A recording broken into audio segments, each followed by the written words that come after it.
Hey guys, what's up? Redman here, and today I have for you guys our Week 3 power rankings for Division 2, and with me as always is Socrates. Week 3! Okay, hi, I'm Socrates, and this week's matches were a lot more interesting than others.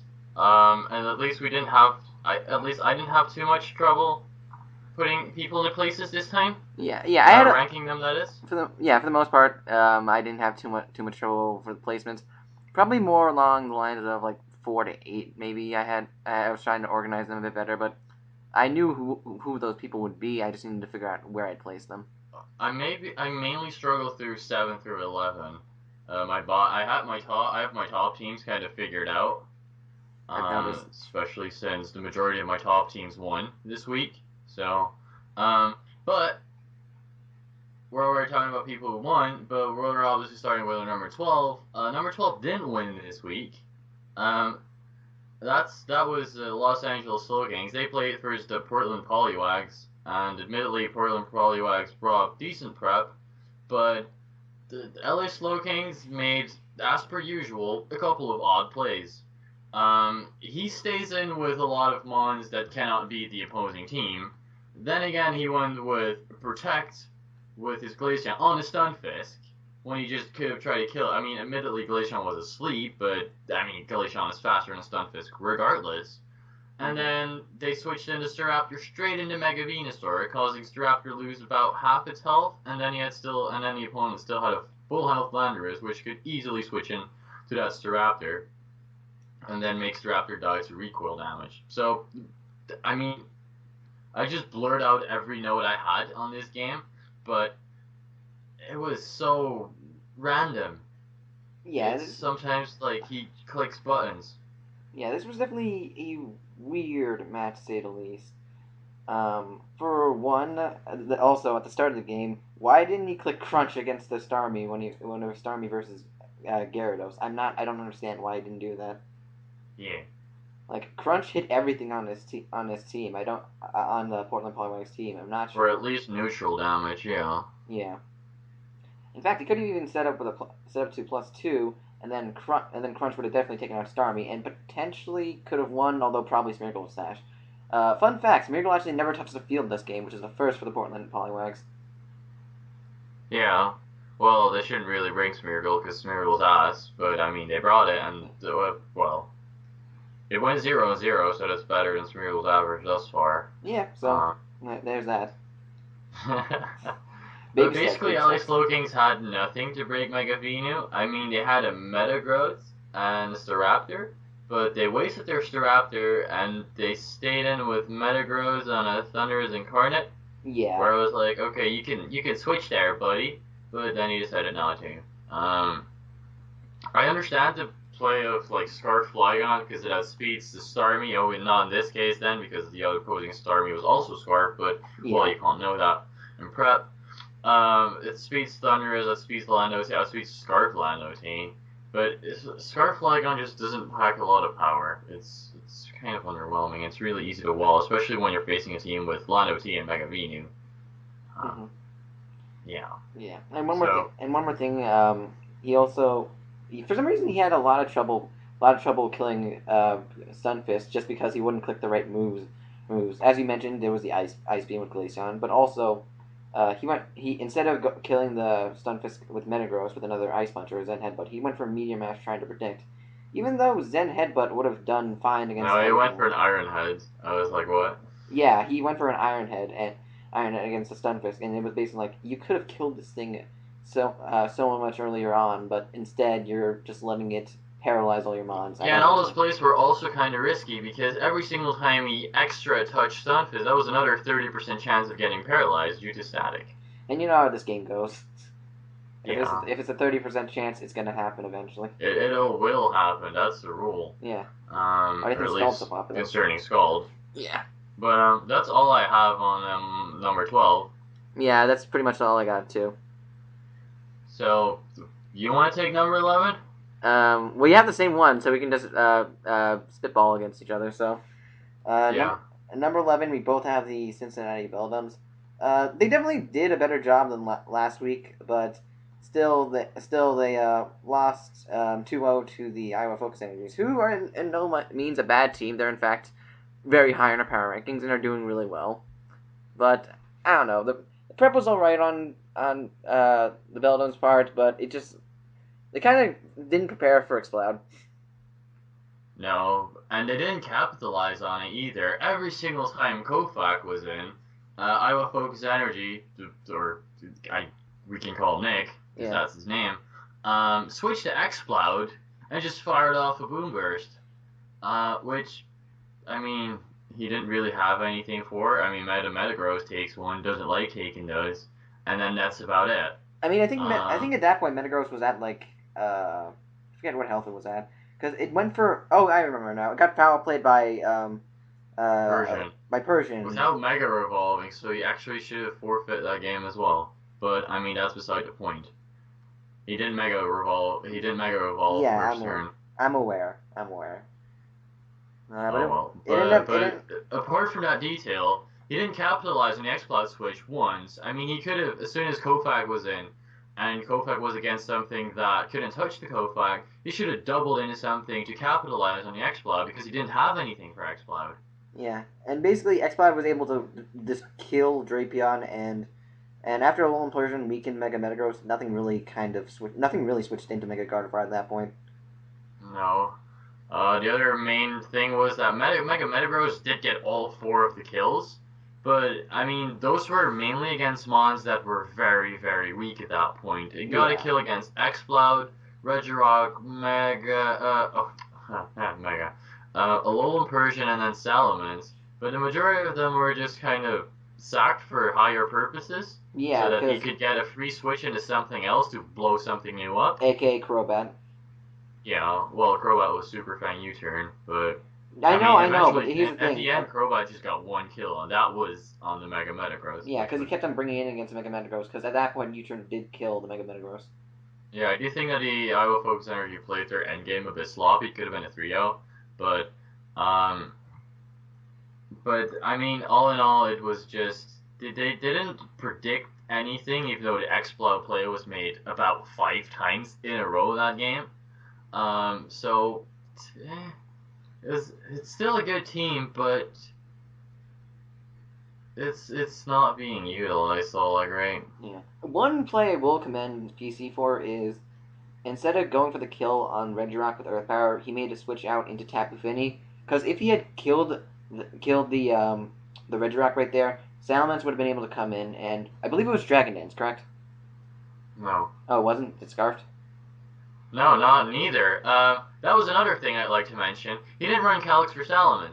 The Dragon Claw that he switched into with his Kofag did about, I think it was a crit, and it did 27%. If you calc that, you will see that his Salamence has barely to no attack investment, and then you know it's a bulky variant and it'll likely not be Scarf. So you can capitalize on that by not switching out with Mega Metagross a couple of turns later, and just try to kill it with like 1 or 2 Ice Punches. Yeah, but he was fearing a Scarf, but that was only because he didn't run a Calc for the damage on Kofag to try and identify what Menset this was. Yeah, which admittedly he was Ice Punch, but he couldn't do anything. He was Yachi Berry, but he couldn't do anything. Yeah, well, at that range, Metagross actually probably would have died. I think at that range, because it was like at like 8%. I think it was. I don't know anymore, but I mean it was. All in all, if you just calc your stuff, then you can identify sets. And I mean you're not gonna run Intimidate no attack with a Scarf. That would make no sense. Yeah, that is not a set. No, exactly. So that's my point. That's my tip. Just calc a bunch of things, and then you can try to identify sets that way, and then you can capitalize on that. Yeah, I always do my calcs. Anyway, I think we've done enough talking about the Cincinnati Bedlams. I'll move on to my number 10, which is the Black City Unknowns. This team's been fluctuating a lot for me because they're a new team, so it's mostly been in the lower rankings, but still they're showing promise. This week they did lose to a team we have higher up, the DMR Shadow Absols. They did, but more of the reason I moved them down was they made a few plays that were pretty questionable. For instance, Swords Dancing with Garchomp when an Azumarill's still there. I feel like that's not a play you should really go for. Well, actually, more importantly, the Latios. I don't know why I said Azumarill. I meant to say Latios. Yeah, Latios was still there, and then, well, he SD'd with it on Nihilego for no reason whatsoever. I mean, he just wanted to get that threat out of the way. Nihilego, no matter how you put it, is going to be a threat to your team. My guess is he just thought it was the normal hazard setting set, but it packed in Bar Ice, and that basically brought Garchomp down to the point where it was no longer usable. Yeah, especially with the Sticky Web up that he couldn't get rid of. He found no way to get rid of the Sticky Web with his Togekiss. Yeah, because I believe it was. I'm trying to remember which mon it was. I believe he switched in Togekiss into a Sludge Wave. So that's why Togekiss was unable to get the defog off. Yeah. So I do admit he did make some good plays. Double switching into Muck, predicting the Latios switching was a good play. Being able to stop him from switching out and forcing him to attack, and letting him kill the Latios. So that was nice. But he probably should have done that before he started setting up a Garchomp. Overall, I think the Black City Unknowns are improving, but they're still making mistakes, which, we all make mistakes, but in these rankings, we got to be cynical about that. Yeah, they're called rookie mistakes, but I mean, at least they show potential. So, I mean, I have them a bit higher up the list solely because of that reasoning. But I mean, if you're done talking about your number 10, then yeah, I'm done. I'll go with mine. I have my number 10 is Vec, coaching the Kiwano Lucario. That was something else. Vec just didn't play well. No, because he started off turn 1 with a massive misplay, just staying in with Victini on a Druddigon. Druddigon is one of the most common switch-ins in League format to Victini. It's like one of the only ones.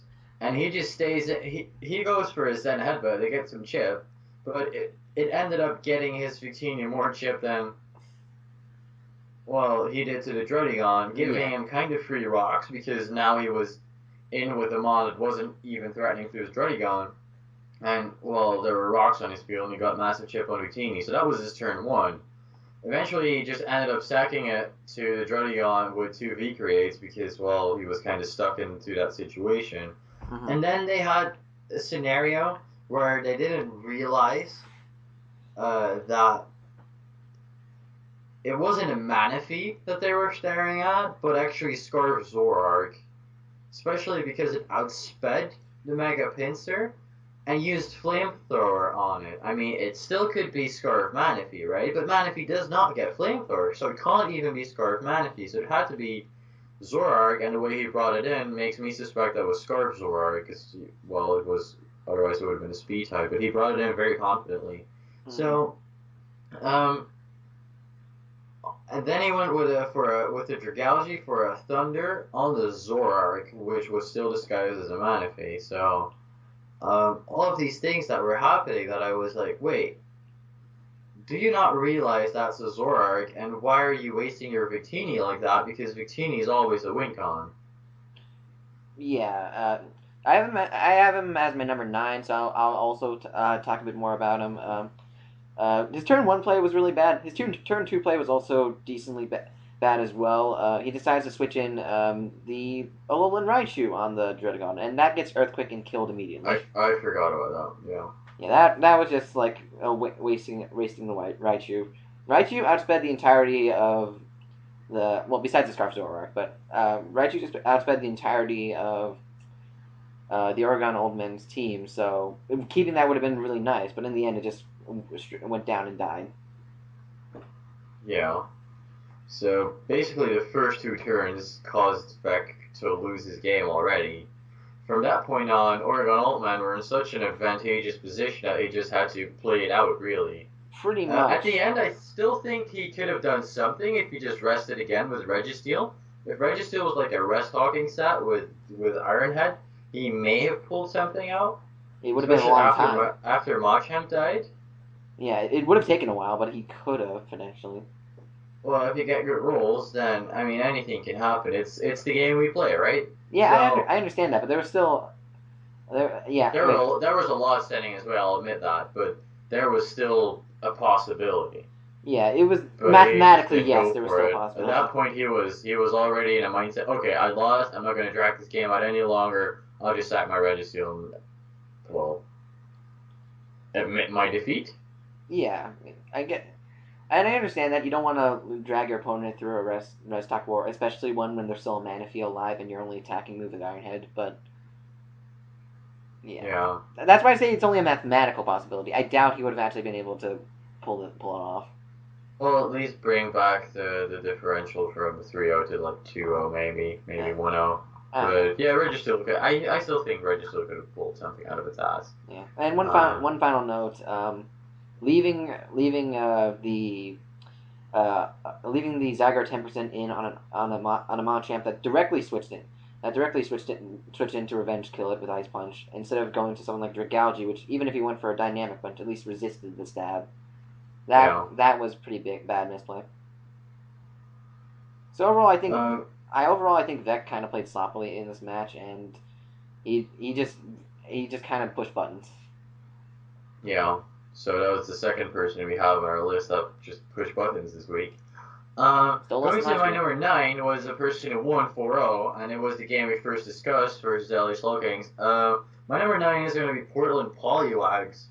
They played alright-ish, but then again, I didn't move them up all that much because just like their first win,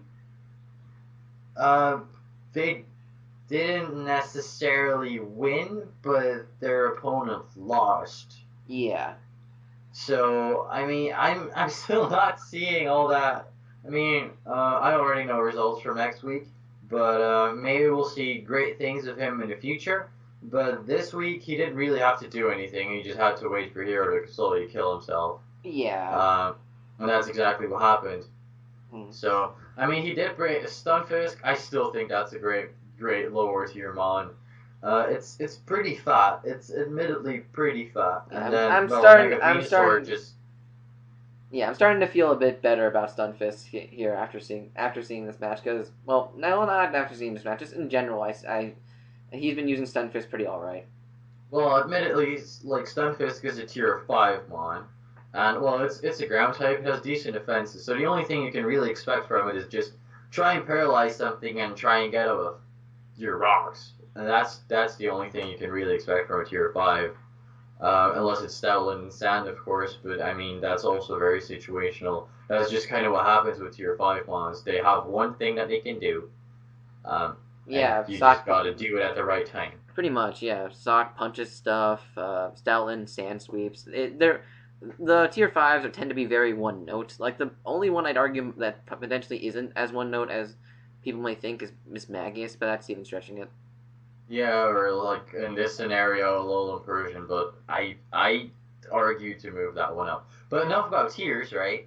He used Stunfisk reasonably well. He prepped really nicely with the Scarf, Grass Knot Starmie for the Mega Gyarados after it's set up. Yeah, that was a pretty good prep. Just like an emergency break, right? So let's say Mega Vina got weakened. Yeah. And then he wanted to go, and then he obviously got off some damage on the Gyarados before. Then he could still kill with a Starmie with the Scarf Grass Knot. So that was pretty good prep. I'll give him that much. Yeah. But all in all, Mega Venusaur just sat there, spammed Leech Seed, and watched Hero die. Yeah, what happened. Yeah, overall, also he's my number 8. Overall, I think I think the groundworks are there for him to play well, but he just hasn't shown it yet. Yeah. Yeah, so I think if he can give us a match that really shows him being creative and going all out and beating his opponent, that can actually show that he has potential in this league. Yeah. So I very much agree. I guess it's my turn then again, right? Because you already talked about. Or do you want to have more on Portland Poliwag? I don't really have too much more on this match. I talked a lot about it on the hero end, and I gave my few other notes about the match. So I think you're good to go. My number 8 is going to be Black City Unown. they played against DMR Shadow Absol, which DMR Shadow played some great sticky web offense this week. But main reason I moved them down from, I think they were in 5th to like 8th right now. Yeah, that's how. There were a couple of what? Yeah, that's what you had him at 5th. Okay, yeah. So I moved them down a couple of spots because there were some questionable plays. Matthew argued. He got reasonably greedy with the Garchomp for when there was an IL ago. Yeah. Matthew already covered this. And then I noticed that he had a special attacking boosting Celesteela, but then he had Heavy Slam and Earthquake on there as well, which I found odd. Which I thought was odd. I thought now that you point that out, yeah, I didn't even notice, but yeah. Yeah, because I noticed that he had Heavy Slam and Earthquake, and then he probably had Flamethrower on there as well. Before because I've seen the Flamethrower, but why would you go for special attack boosting if your stab is physical and then you have Earthquake coverage for probably Megazord in case that switches in? But that's something that I thought was odd. But once again, he mentioned already that he has shown a lot of potential. He has shown that he can do reasonably well. He's still a relatively new player, so he's gonna make some rookie mistakes, maybe not like necessarily best prep, but I still like his team. He has a very good. There's no Dragon Fairy Steel Core on there and a good couple of late game sweepers. I'm really looking forward to him trading away that Ambipom for Tier 3. It's gonna happen. That's for future purposes. Okay. You want to say something? That just reminded me. We should probably talk. Are there any transactions that we can talk about? No, wait. Oh, there is one transaction we can talk about because we're on the team right now of the Black Stadium Knows. This week he actually traded away Yanmega for Seismitoad. So one that gives him another start. Yeah, it's a good trade in my opinion because one that gives him another Bulkymon, which he kind of lacked. He kind of had Porygon 2, Togekiss, and that's it. Celesteela. Oh yeah, Celesteela. I don't know why I forgot about that. I have that on my team. That's fine. Yeah, I know. I have that on my team. So yeah, Seismitoad in all honesty really pairs well with Celesteela. The grass gets covered by Celesteela's Steel Flyingness, and Electric and Fire get covered by Seismitoad's Water Ground typing. And it also brings him a water immunity, which is great. Yeah, which is nice. Not to mention it also gives him rocks. It's just I think a really good mon for him, and he's probably gonna get a lot more use out of Seismitoad than he would have Yanmega. So I think that's fine. Still waiting for the Ambipom to get traded away. Yeah, and even it's still like Yanmega could be like a late game sweeper, but even Seismitoad can do that because you set up Rain Dance with something or with Seismitoad, and then Swift Swim will speed just everything. So I mean that's something you can run. I'm not necessarily saying that you should run it every week or something because bulky Seismitoad is better, but you can catch your opponent with their pants down by running offensive Rain, Swift Swim Seismitoad. Yeah. That's everything I had on the Black City Unknowns, so I guess it's your turn again. Yep, so moving on to my number 7, we have the Detroit Magnetons. They won a narrow 1-0 victory against the Palm Beach Palisades. This match was alright. It was kind of weird as well. Like, there were a few weird plays done by everyone. Like, for instance, the Detroit Magnetons were spamming Liquidation on the Skarmory, trying to get the defense drops, when he could have potentially gone into Goodra or something like that, or he could have gone into was Magnezone still alive at this point? Magnezone was still alive at that point. Yeah, and even though the Skarmory was Shed Shell, which was good prep on Jay Green's part, even though the Skarmory was Shed Shell, Magnezone still can scare it out, and then you can just Volt Switch against it to get momentum and go into something. I just think that all the spamming with Glispots with Liquidation was kind of unneeded. Yeah, very much true. Not to mention that there's also the fact that he set up Agility twice with Vikavolt, both times when Goodra was still alive. Yeah, I had a couple of notes on that as well, and I'll get into them as soon as... Yes. Well, as soon as it's their turn on my list, but He should have scouted for Shed Shell because the first time it's obvious, right? As soon as you have a Magnezone and there's a Skarmory on the field, which is kind of necessary to wall, especially Excadrill, then he's gonna have Shed Shell. Most likely. But so you can scout, you can just click Flash Cannon there, and even if Skarm stays in and you actually trapped it, well then that's great. But then you'll know it for future purposes. Yeah. But he's very likely. I mean, he's obviously gonna have Shed Shell. So he's going to switch into his ground type on the electric move, and then you can probably get off his Specs Flash Cannon on, well, in this case, then the Nidoking. So Nidoqueen. Yeah, Nidoqueen. Oh, did I say King? Yeah, he said King. Okay, well, on the Nidoqueen. But, so that's, well, I don't know. It was super obvious, but it didn't scout for it, and Skarm wasn't that big of a threat anyway, especially not offensively. So, they could have gained a lot of momentum from just like one easy over prediction, which was risk free. Yeah. One good thing I'll say about the Detroit Magneton is that they were able to preserve the disguise on Mimikyu very well during this match. They only saved Mimikyu to pick up the last kill. Last 2 kills. No, it was only 1 kill. Mimikyu got Dragon-tailed into by Goodra, and Mimikyu. Oh yeah, that's true. Yeah, that's true. Yeah. Not to mention also, he also preserved Excadrill really well as well, which was able to kill the Houndoom and weaken Cobalion to the point where Mimikyu can take it out. So, I think overall the Straight Magneton's prepped all right and made questionable plays, but they still were able to come out on top. Because their opponent made more questionable plays. Yeah, there were a few questionable plays on his end too, but overall, I think both these players played all right in the end. Mm-hmm. So my number 7 is actually Palm Beach Palisand, because they were 6th last week, they lost, so I kind of was forced to move them down at least a bit. They didn't necessarily play great. The main thing that I wrote down on them is they sacked their Skarmory for no reason, and that was their only check. Well, they sacked their Skarm to Vikavolt for no reason at all, because it wasn't necessary. He could have just gone to his Goodra or something. Even his Nidoqueen would have been fine. And then he lost only check to Excadrill, which would turn out to be Scarf, and that ended up setting up the late game sweep. Yeah. So, all in all, that was a terrible play, which caused him to lose the game. Straight up, while he still had checks for Vikavolt, and let's be honest, it's still a Vikavolt. It's not. It has good special attack, but I mean, it's not all that threatening. I mean, it only did like 23% to Goodra, so it wasn't really anything to worry about.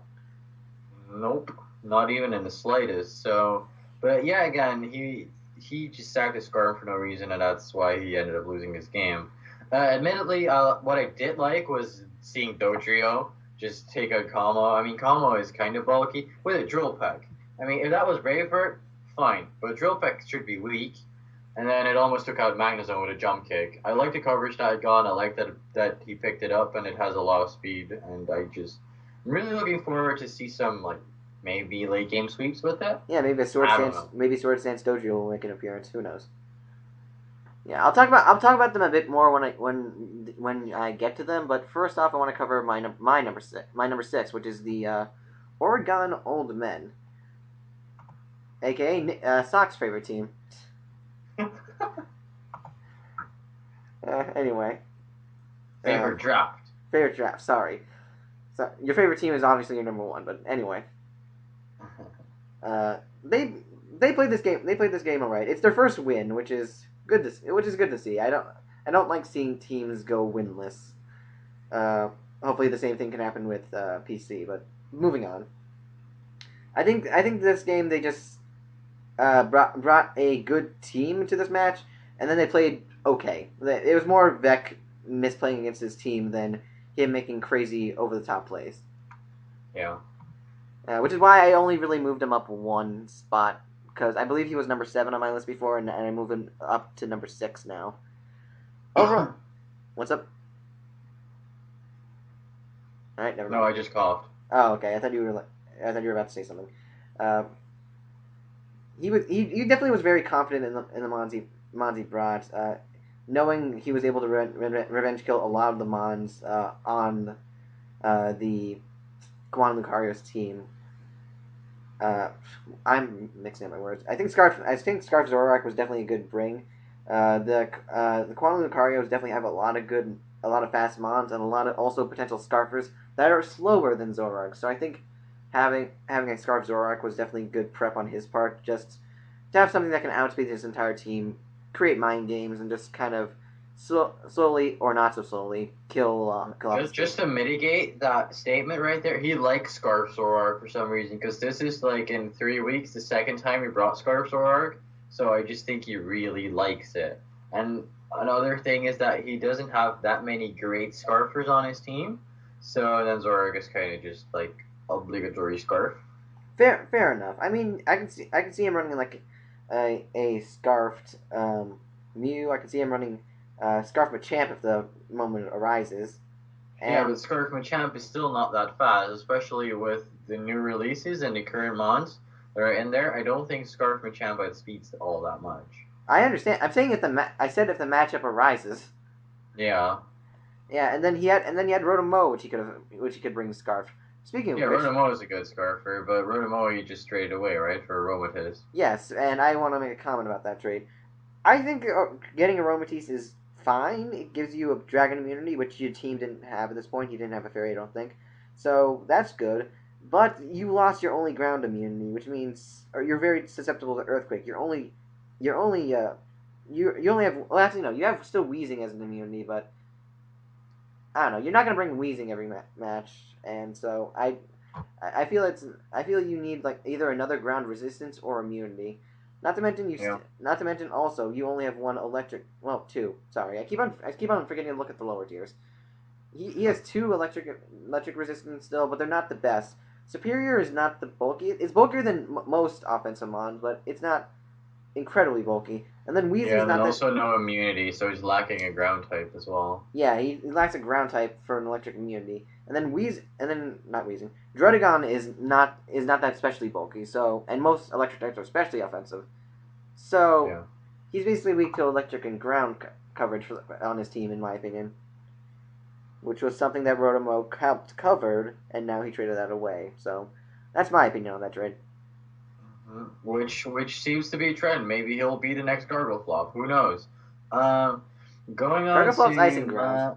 My number 6 then? Yes, you're number 6. Go ahead.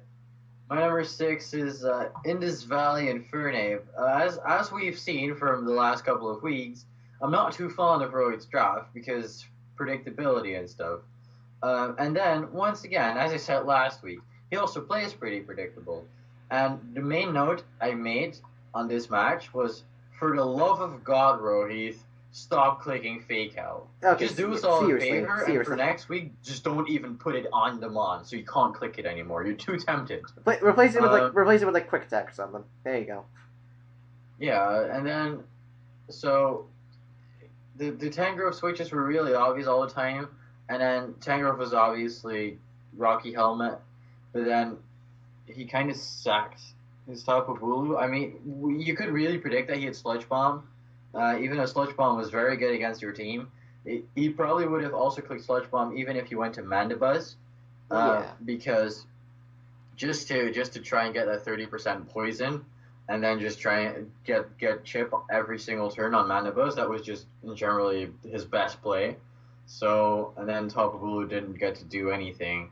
Admittedly, you play for a Seattle Seadra, which haven't made like a mistake yet, which is pretty ridiculous. Yeah, they've done really well for themselves. Yeah, they haven't been challenged all that greatly thus far. I mean, you kind of gave them a run for their money. I forgot what the end score was. It's a 2-0. It's a 2-0, and if Tyrantrum had actually set up a Dragon Dance, I think he actually would have won. But unfortunately, he was too pressured to be able to set up a Dragon Dance. Yeah, I was thinking that he didn't have Dragon Dance. I'm thinking he did, mostly because he showed no item, which makes me think Lum, and most Lum sets have Dragon Dance. So yeah, I was also looking at that. If you set up a Dragon Dance right there, then you could have won the late game. But that's just maybe it was just unfortunate. Maybe he didn't realize it at the time. Yeah, I think setting up against the Tangrowth could have actually gave you the game. Yeah. So, I mean, I'm just assuming, and just to give Rohith benefit of the doubt, that he didn't have Dragon Dance. That he just ran like 4 coverage moves or something. But if that was the scenario, then you just choked your own game away, and that was very unfortunate. Yeah. All in all, I just once again think that the team is pretty predictable, and that's what showed, because Megalopony obviously clicks Fake Out, return or high jump kick, and then you go for a power up punch when Tangrowth was still at full, just to get more chip on yourself, and then even 2 high jump kicks would have done more than a power up punch plus a high jump kick. Yeah, exactly. So that wasn't too great series of plays. That's all I'm gonna say about the Indus Valley Infernape, because it's kind of the same old news that I had last week. Yeah, I have a little bit more to say about them. I'll talk about them when I get to them, but I'm gonna move on to my number 5, which is the Palm Beach Palisades, and yeah, they played a very weird game this week. Zach already mentioned the sacking of the Skarmory, and all that. Overall, I think he had a good game plan, bringing hazards against the Detroit Magneton's team was a pretty good idea. His main spinner in that match would have been Xduff, which ended up being Scarf, so he practically had no hazard removal in that game. So overall, I think that was good prep on his part. And you mostly said what I wanted to say about the Palm Beach Palisades with some of their weirder plays. I will make one note. I believe he did forget that Mimikyu was a fairy type, I believe, in this matchup, so there's that as well. Yeah. So is that all you wanted to say about your Yeah, that's pretty much all I wanted to say. You already talked about things like Dodrio and Skarmory, so I don't really have too much. I have one more thing. So far, he's been also playing Mega Houndoom pretty well as well. Mega Houndoom, I think, has gotten a kill every game he's brought it, which I think has been all 3 of them so far. And he's been preserving it till the end, trying and clean up. This game, it couldn't really do that since there was a Scarfed Excadrill, but that's what happens when Skarmory goes down. Yeah, what did he get a kill on with the Mega Houndoom? Because I didn't catch that. I believe he got a kill on the Magnezone. Okay, that makes sense. Because jump kick on the Magnezone didn't kill. Magnezone killed the Dodrio, and then Houndoom came. Okay, yeah, he revenged it with Mega Houndoom. Okay, that's good. So my number 5 then is actually going to be Detroit Magneton. You had him at 8, if I'm not mistaken. I had him at 7. Huh? I had him at 7. Okay. So my number 5 is Detroit Magneton. They were the only one that actually, thus far actually claimed their victory. They didn't necessarily play all that. I don't know. It's just a hard situation. These spots are kind of hard to figure out. Even though at the beginning I mentioned that they didn't, but now I'm realizing that these are probably the tougher spots. Palm Beach Palisades kind of threw the game away when he sacked Squirm, and he just really capitalized on that. He just stayed in with Gliscopod for not that great of reasons. And the other things I had, the Detroit Magneton didn't scout for Shed Shell, as I mentioned earlier on. And they were always very eager to set up with their setup sweepers. This time around it was Vikavolt who set up a Agility twice when there were still mons that could definitely take on the Vikavolt. So, and I was really, another note I made was that I was really happy to see that Mimikyu did something. Mimikyu ended up getting 2 kills. Well, I mean, one was kind of lucky because it got thrown in front of a Goodra. But, I mean, Palm Beach Palisades still had their Skarm left. So I have no idea why they stuck their Goodra there. Remember, he forgot it was a fairy type. Sorry? He forgot it was a fairy type, so that's what happened there. Oh, he forgot it was a fairy type. Well, I mean, you can just hover over it with your mouse, and then you can see it. But yeah, trigger fingers. You probably clicked too fast before you realized. Well, I have that habit too, so I don't blame them all that much. But so there were some. I mean, even if you don't know for sure what your opposing mon is, typing-wise, I mean, kind of shows lack of prep in my opinion. But just hover over it with your mouse. You can see the speed stat. You can see the typing. You can see a lot of things. You can see the moves they've already shown.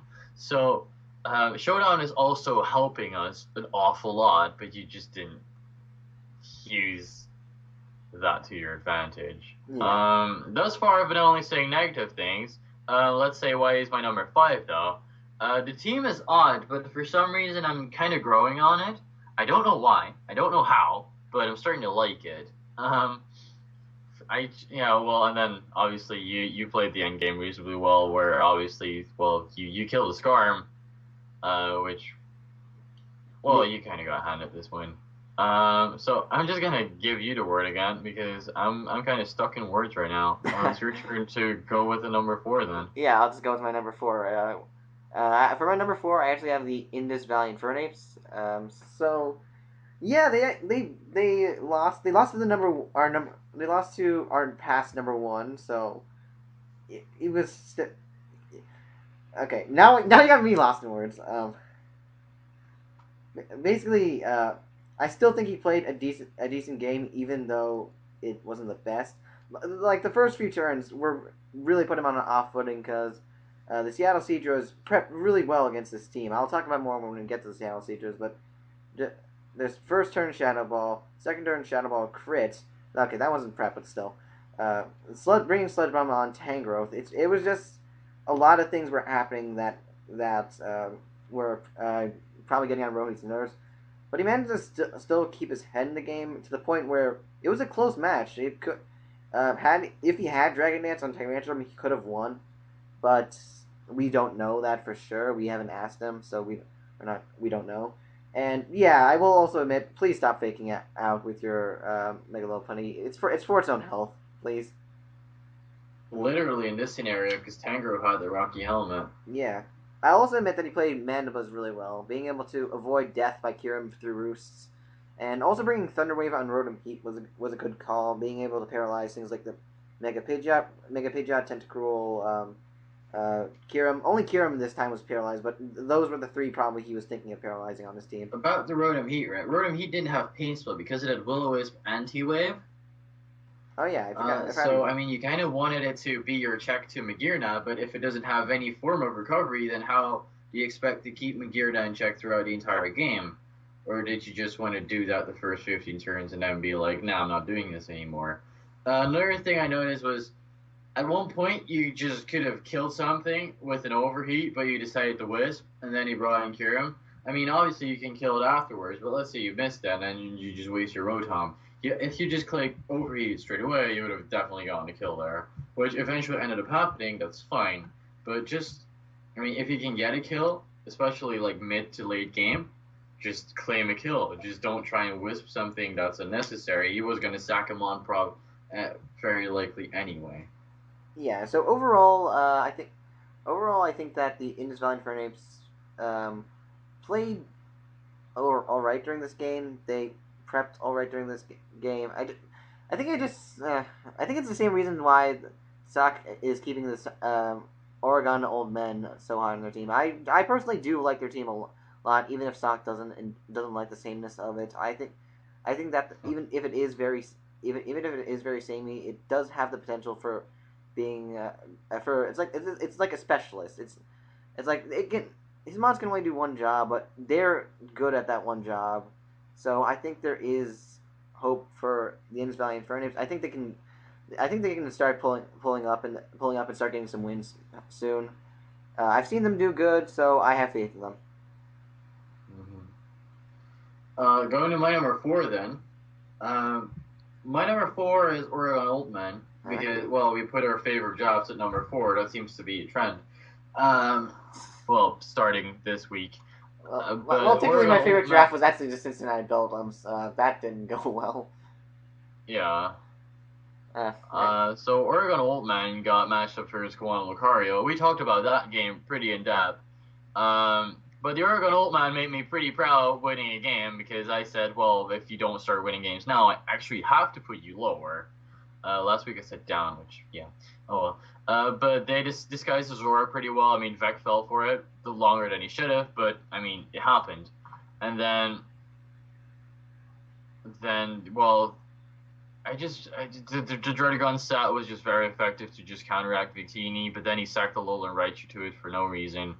Once again, I still like this team. I don't necessarily like to trade Umega Aromatisse for the Rotom Cut, but, well, the other way around. I mean, you obtain Aromatisse for the Rotom Cut. I see what it does for your team, because Wish support could also be nice, especially for things like Mega Scissor running around. I see that can be a defensive core right there. And, well, you have a lot of things like Arcanine and Blastoise that would like some Wish support. So I'm really looking forward to... it'll definitely increase your longevity in-game. And I want to see how you can use that to your advantage. But in my opinion, I thought Rotom Cut was not the problem on a team. Yeah, definitely Rotom was definitely a Gloomon you could have used on that team, and you just never utilized. And I guess that's why you traded it away. But I think if you ended up utilizing it, I think it would have been pretty good on your team. But I guess I should probably then trade it away for something like a ground type. Yeah, I'd probably trade away. I don't know what I'm not sure what else on this team probably can be traded away for a ground type. I'll have to think about that. Well, it's not important right now. Let's just continue to our number 3. Yeah, I know. I meant to think about it after this, but anyway. Which is the same, because we have the same top 3. Well, I'm assuming. Yes, we have the same exact top 3. So let's start off with our number 3 as the DMR Shadow Absols. This week they played pretty well. They prepped for a good match. They brought a good Sticky Web team. Yeah. Nihilego, having Hidden Power Ice on Nihilego was very good since it does outspeed Garchomp. So having that as a way to hit Garchomp was nice. And Braviary was actually a really good bring this match since he doesn't have the best Blaxion Unown doesn't have the best things to take a flying type move. He has Steel, and I think that's about it. That's kind of it, yeah. Also, Braviary on Sticky Web is just really good because Braviary's main letdown is that it's not that fast. Yeah. But well, when Braviary's so you're kind of forced into like a Scarf or Def bulk up variant. But Braviary on a Sticky Web team is just a great idea because then you basically nullify its only weakness. It's a Star Raptor that can switch moves. Yeah, so it can actually return Brave Bird, Superpower, probably gets U-turn. I mean, just do the stuff that it can do. But then much more efficient. So I'm really happy to see Braviary got 3 kills this week. Yeah. You got kind of greedy with the Mega Charizard X, setting up in P2's face. One, I think, was very likely to have Thunder Wave because your team is so much more faster than Black City Unown teams. Yeah, that was a bit of greed. Overall, I think that the DMR Shadow Absols just brought us a good, simple team and did pretty good work with it. I think that in the end, they just played a good game. Yeah, it was nothing fancy, and well, as I said, Braviary just trying to exploit its strong points, especially like Azumarill and Braviary on a Sticky Web team. That's just a great idea. Yeah, that was definitely some good prep right there. I guess moving on to our number 2, we can now talk about the person who's been number 2 for a while now for both of us, the Iowa Focus Energy. I loved how they played Alolan Persian at the start. Just being a nuisance. Persian was there just to be annoying. Didn't get a kill, didn't do all that much. But he scouted for the Defog Gligar, so he was likely going to be Defogged Tapu Fini.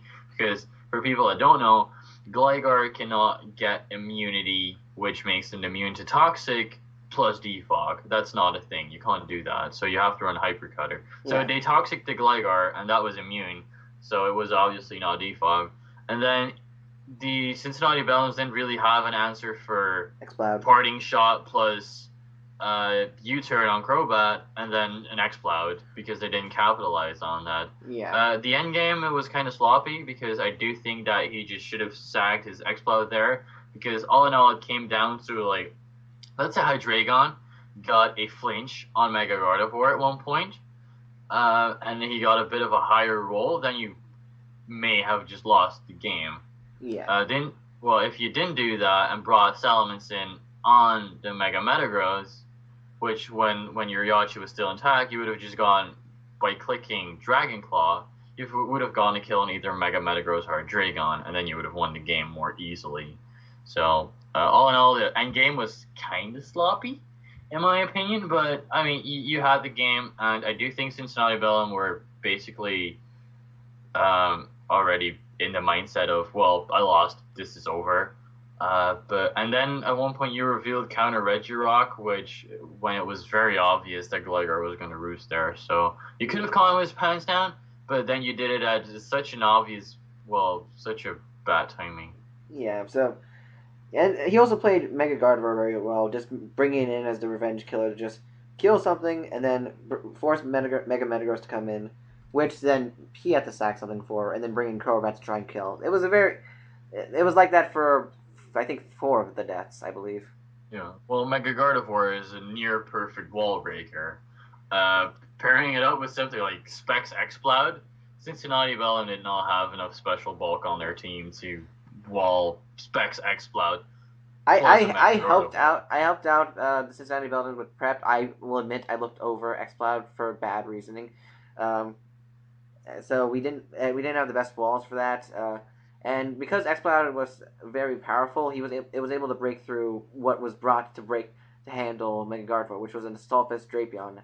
And then Mega Metagross was just weakened by a Alolan Persian. So overall, Mega Gardevoir was pretty much free range to just wreck shit. Assuming that Hydreigon was Scarf, but like looking back at it, I do think that a wall-breaking Hydreigon, like maybe a Spec set, maybe a Life Orb or an Expert Belt set would have been better.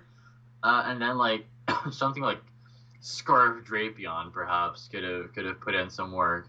I mean, Salamence, yeah, but then you still had the Tapu Fini, you still had the Kofak to kind of cover that. And then Drapion obviously catches Gardevoir with their pants down and still could have put in some work at the late game. But I'm basically talking about how Hydreigon could have put in more work if it were just a different set. And when we were building, we were very much expecting Scarf Hydreigon because, well, that looked to put in a lot of work. But then Spadef Regirock gave no fucks. Yeah, I realized that. I realized that while watching the match. I was like, oh, Dracometer. That did less than 50. Yeah, that did 29. Yeah. So, that is the power of Regirock, my friend. Yeah. So overall, I think that the Iowa Focus Energies did a very good job this match. They prepped well, played well. They just were overall did a good job this week. They're looking to be a solid contender to actually win this season, maybe. Yeah. Or at least go to D1. Yeah, at the very least, move up to D1. And speaking of people who are probably going to move up to D1, let's move on to our number 1. Yeah, Seattle Seegers, ladies and gentlemen. Once again, they played versus Indus Valley Infernape, and they just played a good game. Those first 5 turns, Jesus. Yeah, well, I mean, one of his only switch ins to Tangrowth was Tapu Bulu, even though I still think that getting in Mendabus was a better play, but he probably predicted something along the lines of a Toxic, maybe a Leech Seed, so that's probably why he didn't go into Mendabus and he just went into Bulu. I was thinking Leech Seed, that's why I think he was going for Bulu. Yeah, but, I mean, looking back at it, well, it's always easier to talk hindsight, and that's exactly what we're here to do. But he didn't really have a very solid resist to Sludge Bomb, apart from Tyrantrum, but Tyrantrum doesn't really beat a Tangrowth one-on-one, especially not a Rocky Helmet variant. So, all in all, Sludge Bomb was phenomenal play. And he keeps bringing Mega Pidgeot, and actually gets kills with it every single time. I'm starting to believe that Mega Pidgeot is actually good in League format, because Robotnik used to use that thing and also got a lot of kills with it. Maybe I should make that a plus 40 instead of plus 60. That for another time. Yeah, that's for another day. Kieran Black didn't do that much, though. It's funny. Kieran Black is not doing that much on the Seattle Seegers team because it's just like he doesn't need it that much. He's been playing well without it for the most part. Yeah, well, he's just playing the long game the majority of time and basically looks at his opponent's team and is like, you know what? I can outlast that. And that's exactly what he does. And usually he brings something threatening. I mean, Magearna is always threatening because of the Soul Heart ability, where it just gets +1 special attack every single time you kill something. Not to mention, you can always get paranoid from the shift gear set, which can just outspeed your team and start destroying you. Yeah, exactly. So you have to prep for a bunch of Magearna sets, even though it'll more than likely just be bulky. Yeah. And then, well, he's just looking to outlast his opponent for the majority of time. And then he has a Crest, which he rarely brings, or just sacks. So he has even more bulk in the back, but he's just like, nah, I don't need you this week. All in all, I just think this is a phenomenal team. Some really potent wall breakers, but such walls that I was just really happy to see Tangrowth do well. You be out there, buddy. You fuck up D2. It's great. Yeah, Tangrowth is your favorite mon to use in League format. I know that for a fact. Yup. Yeah, it's very similar to how I like to use Regirock in League format. Oh, well, and then Dougie didn't do all that much because Tyrantrum, well, it was mainly there to trap Tyrantrum because that was probably the main threat to his team. Tyrantrum had Shuckles. And then Tyrantrum turned out to have Chocoberry. Oh, yeah. So. Right, it didn't have Lum. So maybe he didn't have Dragon Nest. Who knows? Yeah, I'm assuming that he wasn't Dragon Nest because otherwise he should have clicked that and beaten Seattle Seadress, which would have put Nick at 1 for at least a week. Which, well, I mean, I don't think that's great for him. That'll make him too cocky. Oh my god, dude. You don't want to talk. But, yeah, well, he just really recognizes his win cons. And this time around, that was Magearna, that was Mega Pidgeot. He just kept Mega Pidgeot around for the late game. After Rotom Heat went down, Mandibuzz had some chip. He didn't really have that much for a Mega Pidgeot. Well, and then Rotom Heat actually died to the Mega Pidgeot on the last turn, because Rotom Heat only had 2% health left. Yeah, so, I mean, obviously you had to wait to get that. It was actually the reverse order. You have to wait for Mandibuzz to get down and Rotom Heat to get weakened. Yeah, oh well. So yeah, that wraps it up for this week, I guess. Yeah, that wraps it up pretty nicely. Same top three from last week. So those three have been doing a pretty phenomenal job. Pretty solid, at least, yeah. Yeah. So that's gonna be it for this week. Hope you guys tune in next week again. Oh shit, I forgot. We forgot to talk about the Nick's trade. Nick's trade? Yeah, he traded Regirock for Palossand. I forgot. No, he didn't get Palossand. Palossand is ass. What Nick's word? Okay, don't let Nick feed you words. That was talking in the spirit of Nick. Nick was always talking about how terrible Palossand was, and then he traded away his Regirock, which did a good job this week. So I'm not sure why he traded away a Regirock, but he had no ground type, so he decided to pick up a ground type, which actually makes his job a lot easier to counter very offensive electric types such as Thundurus and Hornet, stuff like that. Yeah, Jolteon did a number to him in week two. He still won, but Jolteon definitely put some pressure on him. So having a ground type like this helps a lot. Mm-hmm. So yeah, overall, I think that I'm glad that Nick got over his hatred for Palossand, because I do think Palossand is actually a good Pokemon in this format. I think it can do really well if played correctly, and I expect good things from Nick using Palossand. Yeah.